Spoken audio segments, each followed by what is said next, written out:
Hey guys, excuse me. So, as I've been going through papers, I've been noticing there's been kind of across the board some confusion about in-text citations and where to put them and when to use them and how often to use them and that sort of thing. So I decided to put together a quick little presentation to hopefully clear some of that up. So if you will open up the PowerPoint called In-Text Citations, you can follow along with me. So pause the video real quick and open up the PowerPoint that goes along with it, and then we will get started. So, slide number 1, please. So the first thing I want to address is direct quotations. You guys are pretty good at this, but it's always good to have a refresher. So in my example, I have my signal phrase. So in her novel, Pride and Prejudice, Jane Austen begins the story with the line, and then I have my quotation, "It is a truth universally acknowledged that a single man in possession of good fortune must be in want of a wife." Then I close my quotations, and then I have my citation, so Austen, 1, because the author is Jane Austen, and it's on page number 1. In other words, Austen is saying that any wealthy unmarried man should have some desire to get married at some point. So we start with our signal phrase, which I have here in the dark purple, and then we move to our into our quotation, which is in the magenta. So we have our signal phrase, our quotation, and then close the quotation with no punctuation, have your citation, which you can see here in hot pink, and then after the citation, you have your ending punctuation. In other words, Austen is saying that any wealthy unmarried man should have some desire to get married at some point is my own words. Those are in gray. So you start with your signal phrase, move into your quotation, end with your citation. The citation plus the quotation marks help delineate between the author's words and your own. So because we have quotation marks around what comes from the source text, it's a little bit easier to see that there's a difference between what the author is saying and what I'm saying. Where it starts getting a little tricky is with paraphrasing. So we're on to the next slide now. So with paraphrasing, in our example, we have, in her novel, Pride and Prejudice, Jane Austen begins by saying that an unmarried wealthy man should look for a wife. And then at the end of our sentence, we have our citation and our punctuation, after our citation. So as you can see, again, in the purple, we have our signal phrase. In her novel, Pride and Prejudice, Jane Austen begins by saying that is our signal phrase. Our paraphrase is in the magenta. An unmarried wealthy man should look for a wife. That is the paraphrase of a direct quotation. It's taking the quotation and putting it into our own words while still keeping the meaning of the quotation. And once our paraphrase is finished, we want to have our citation. Like the quotation, the citation is part of our paraphrase sentence. So we have our parentheses, and then on the other side of the parentheses, we have the finishing punctuation. And then we have our analysis.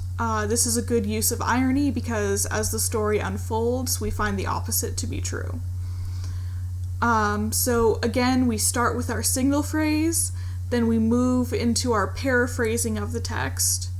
When we're done paraphrasing, we signal to the readers that we are done by ending the paraphrase with a citation.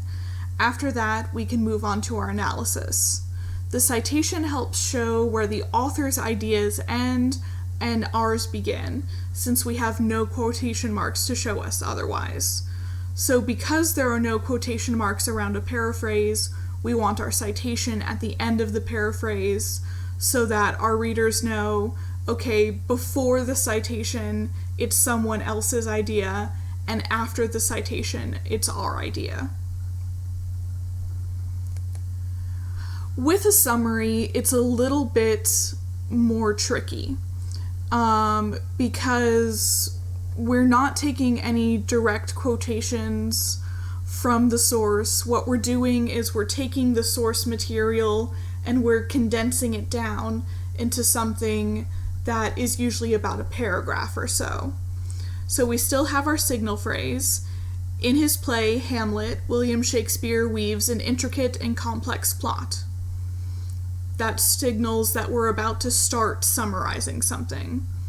So Hamlet, Prince of Denmark, and the main character of the play, is visited by the ghost of his father, who tells him that he has been murdered by his brother Claudius. And here I've put a citation, Shakespeare. Hamlet then struggles not only with the grief of losing his father, but the idea that his uncle may be a murderer. At the same time, Hamlet is in love with Ophelia, which complicates things further. Here I have another citation. Hamlet must come to terms with his love for Ophelia and whether or not he should pursue a romantic relationship with her, despite their differences in class. He must also discover whether or not Claudius truly did murder his father and bring him to justice. And since this is the end of my summary, I have a final citation. So, as always, we start with our signal phrase to show that we're about to start using our source. So I mentioned William Shakespeare, I mentioned what the source material is, I mentioned what my idea for the summary is. I'm going to talk about the plot, so I mentioned that I'm going to talk about the plot. Then I have my summary of the plot. And as we're summarizing, we want to make sure that we're citing the original source every 2 to 3 sentences.